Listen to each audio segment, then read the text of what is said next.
The year is 1810.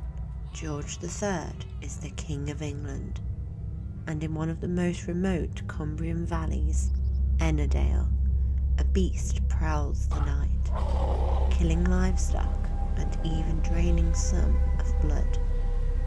Light a candle, dim the lights. Let's open the case.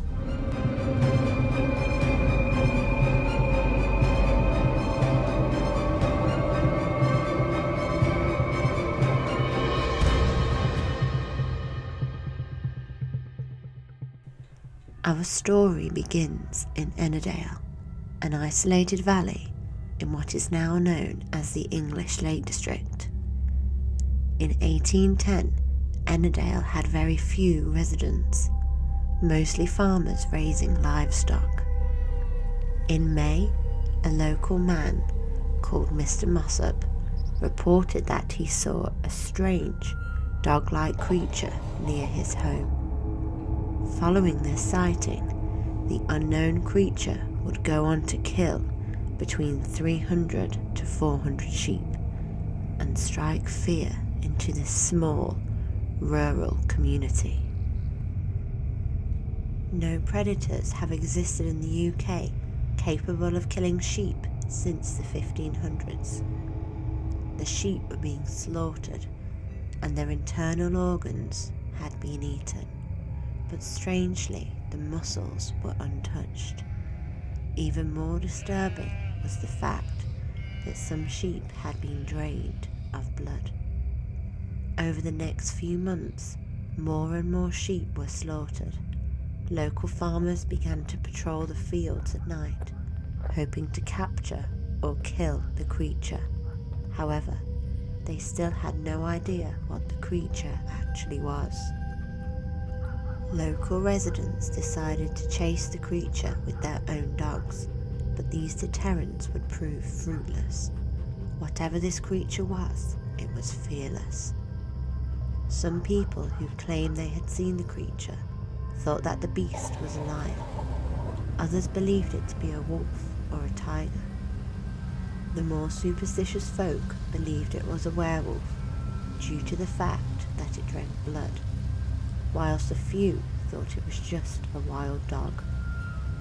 There were people who began to believe that the creature was an escaped animal from a travelling circus. At the time, these circuses were incredibly popular in the UK. Residents were now becoming too frightened to leave their homes. Whatever this creature was, it was beginning to kill for sport, and it had to be stopped. The whole community was beginning to suffer greatly. Even with the patrols, the creature continued its killing spree, killing up to 8 sheep a night, striking fear into the residents of Ennerdale. The situation was becoming desperate. Farmers had been trying for a while to kill the creature, but all attempts had failed. The chases all resulted with the beast escaping. The residents decided to gather the very best hunting dogs and let them handle the beast. If it was in fact a dog or a fox, it would be easily overwhelmed. After a few days of hunting, the creature was discovered and the dogs gave chase. The beast decided to take on the dogs alone, and a struggle ensued. A few of the dogs were killed and the remaining hunting dogs fled. This encounter proved that this creature was not just a wild dog. Ennerdale was dealing with a killer. With the residents becoming more and more frightened, a sizable reward at the time of £10, about £1,000 today, was offered by a man called John Russell, who was a local brewery owner. The reward would be given for the capture or termination of this deadly creature. Hunters and trappers began to arrive, hoping to collect the reward. One of the hunters was able to bring back a description of the beast. This description only added to the hysteria. Many people had now seen the beast and they claim that it was a large creature, sandy brown in colour with long black stripes over its hide, similar to that of a tiger. According to reports, it was thought to be a hybrid between a cat and a dog, but larger than both. One man described the beast as lion-like.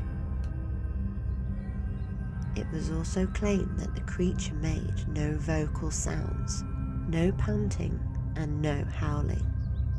There was only silence to be heard as it moved through the fields, causing the creature to be even harder to capture.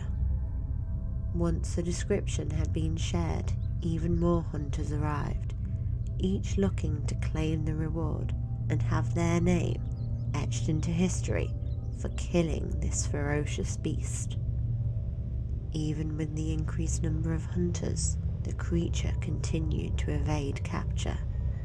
It displayed an alarming intelligence and would lure hunting dogs away from the pack, crippling them with huge bites. Hunters even left poisoned meat for it to consume, but somehow the creature knew that eating the tainted flesh would lead to death. One morning in July, a huge party of 200 armed men and their hunting dogs left in pursuit of the beast, hoping that they could end the massacre. They found the beast and gave chase. It led them into other towns and villages before eventually escaping yet again. It was becoming harder and harder for the hunters to find the creature, and even the most fearless hunting dogs would whimper and cower after picking up the scent of the creature. This left the hunters stunned. In August, it was decided that the gathering of the harvest was of the utmost importance, so Ennerdale accepted the loss of some sheep and temporarily ceased the hunts. After the harvest, the hunts resumed. However, this time, due to the sheer number of hunters, the beast would surely be caught. The creature was seen in a cornfield by a man called Jonathan Patrickson. He gathered some men and surrounded the field. The beast, hidden amongst the corn, was disturbed and tried to flee. Patrickson was able to strike a shot into its back. The creature continued to flee. However, now wounded, it was much slower. Hunting dogs managed to keep up with it, but none dared to try to take it down. The party pursued the beast, running into more residents who then joined the hunt. The beast entered a river and the dogs looked on, exhausted. A man called John Steele came prepared with his gun, chambered with small bullets. He took aim at the beast in the water, but, afraid of hitting the nearby hunting dogs, he hesitated, and the beast entered Escott Woods. So did the hunting party.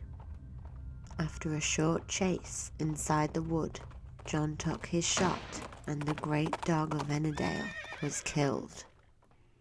John Steele collected the reward and the gratitude of the locals.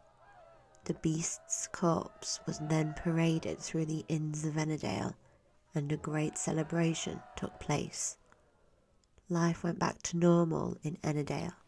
Sheep were safe, and children could leave the house once again. The corpse of the beast was taken to a local taxidermist who stuffed the animal and displayed it in Keswick Museum.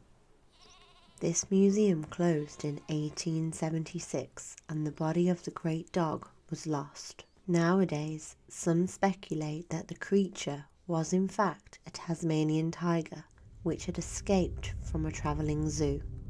The tiger fits the descriptions given of the beast, even down to preferring the softer meat and avoiding tougher meats like mussel. Modern science suggests that this tiger had an incredibly weak jaw and would have struggled to take down sheep. Its preferred prey was actually smaller mammals. If the great dog of Ennerdale wasn't a Tasmanian tiger, then what could it have been? If it was just a stray dog, then why would locals go to the effort of stuffing it and displaying it in the museum? Unfortunately, we may never know which creature the Great Dog of Ennerdale was. Thank you for listening, and please consider subscribing, as you won't want to miss our next case.